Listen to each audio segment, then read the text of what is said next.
Hello, my dear spirited living friends. False start there if if any of you tuned in a few minutes ago, because I live in New York City, and sometimes I live on the first floor, and I have funky things happening outside my apartment sometimes, which is all the more reason why I am here today. I did not intend to do an Inner Goddess Team video today because it's a busy week. Today is the new moon, so maybe it's a great thing that I am in Capricorn. I did my new moon sister circle earlier, and did a little reel about that in the morning. And then next week, but I won't be doing one for the next 2 weeks because I am having knee replacement surgery a week, week from when I'm doing this right now, but on January 6th, Monday, January 6th. And then I won't be doing one that week or the following week. And so this video is for me, and I do think it will benefit, hopefully it will benefit others of you who are facing surgery of any kind. And I just decided I'm going to go ahead and do it, and I wasn't planning on it. So I'm excited to be here to offer to you this week's Inner Goddess Team video, really reclaiming the transformative healing power. There are so many healing goddesses in cultures all over the world. And in Greek mythology, there are a lot. And Asclepius, who's the big healing god, had 4 daughters who all are connected with healing in one way or another. And one of his daughters in particular, and I may do some of the other ones, but I will give you their names and you can research if you have surgery or any particular healing that you want to focus on coming up. The one that we're going to look at today is Aceso, I believe. Might be Aceso. And she's a lesser goddess, as they call them. She's more, rather than, because so many of the Greek gods and goddesses have this very flashy, flamboyant presence, she was this very gentle, lovely, comforting energy. She embodies that and offers that energy of healing. So some of her sisters, Hygieia, who is one who's about good health and well-being. What was one of the other ones? Panacea, which gives multiple ideas for ways that you can heal yourself. It looks at every possible cure. Iaso, who wears the crown of recuperation, so she'd be a good one for recovering from surgery too. And Aegle was the dazzling glow of good health.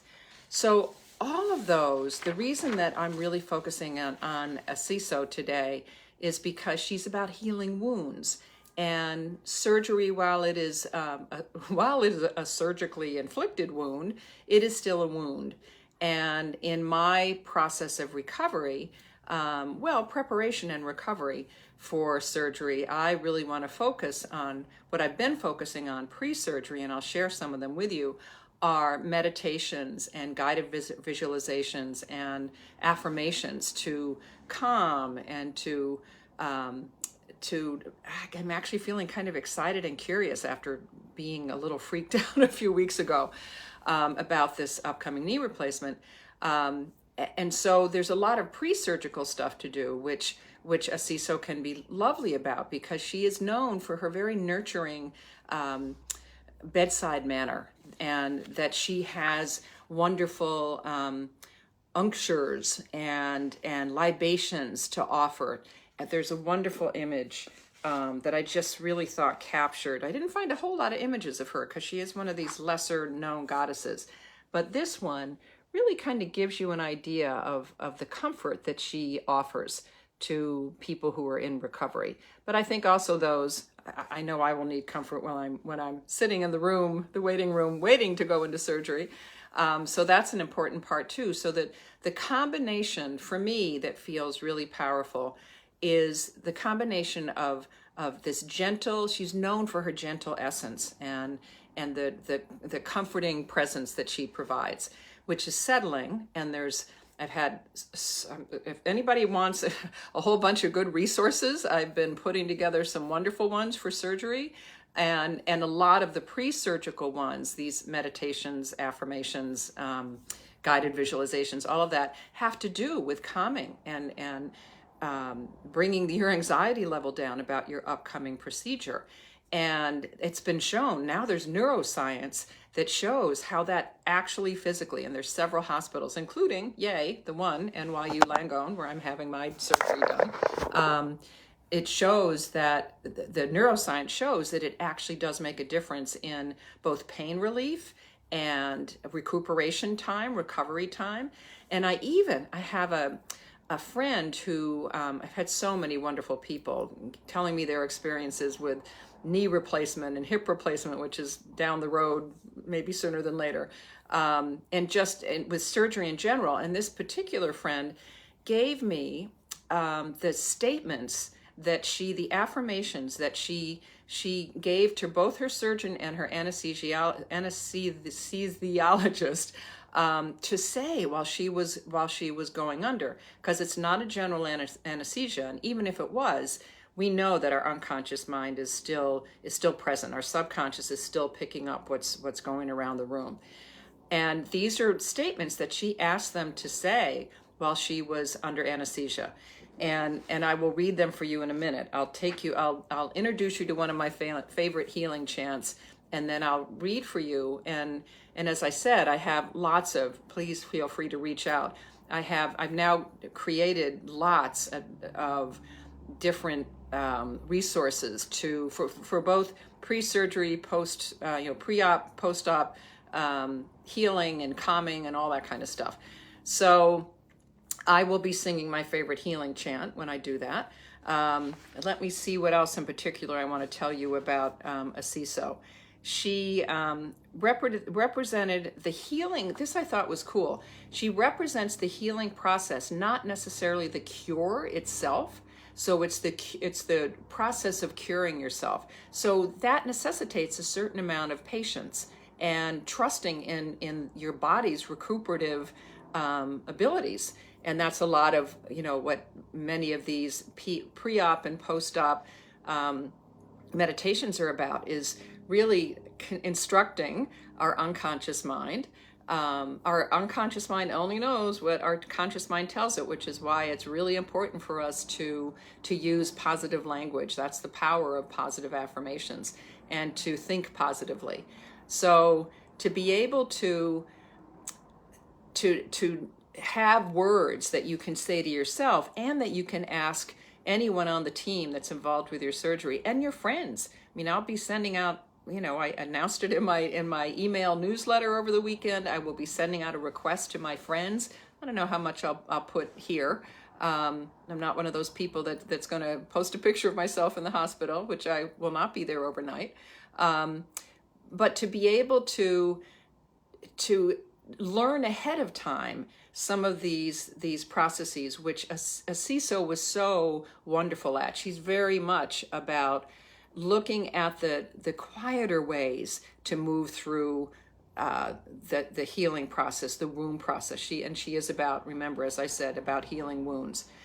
She's often depicted holding a pot of herbal healing things, or herbal healing bombs, and herbal wreaths around her head. That picture that I showed you, she's not wearing a wreath, but I love that idea too.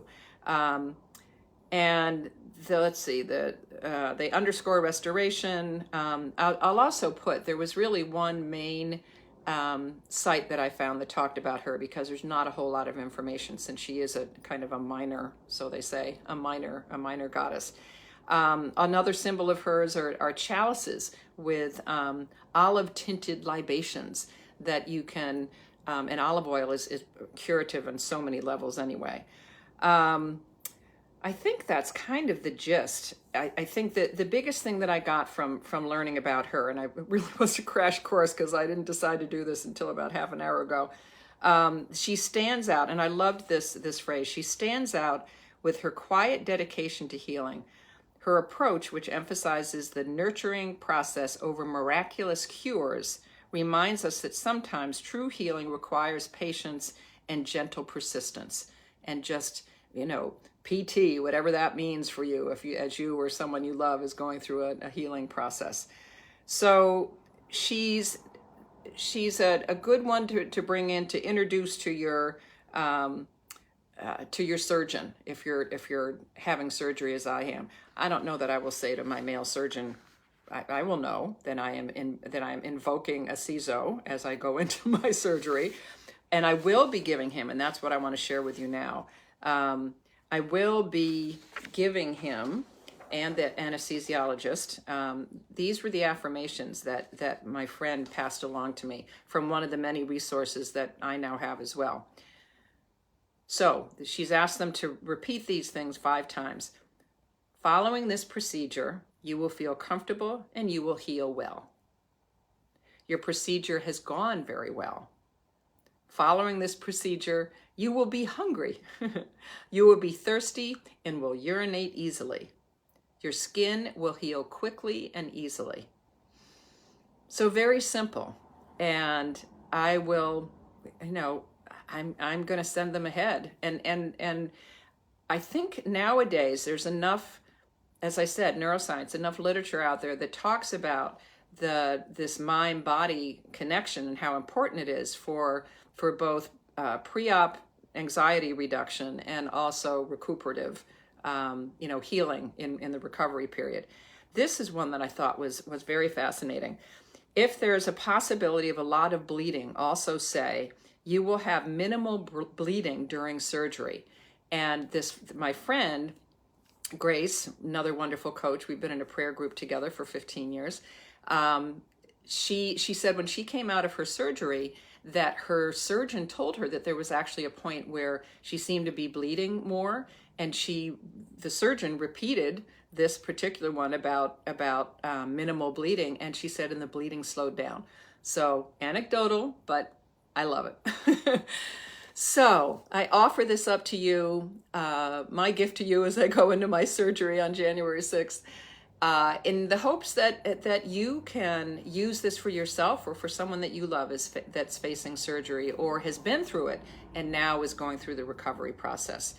And I'll leave you with my favorite chant that you can adapt as you wish, and it goes like this. I've sung this here before. I am a circle, I am healing you. You are a circle, you are healing me. Unite us, be as one. Unite us, be as one. And if you're doing it with a group, which I will ask my various groups to do, you say, we are a circle. And there are times when I have a couple dear friends who are on various cancer journeys, and I've sung this to them over the phone to lift them up when they've been feeling discouraged or not well. And I won't bring it back to me. So instead of saying, I'm a circle, I'm healing you, you're a circle, you're healing me, I just keep repeating, I am a circle, I am healing you, I am a circle, I am healing you. And then, of course, the unite us, be as one, is applicable whenever. And I always put the words for this in the YouTube description, which will be up usually Thursdays. So thank you for being with me on my healing journey, on my journey to a new body after 33 years of having this funky knee from Lyme disease in the late 80s. Happy New Year. I hope you are celebrating in all the ways that are meaningful for you with the people that you love most. I just saw Roberta here. Hi, Roberta. And I will see you in the new year in 2025. Love and blessings and healing to all of you.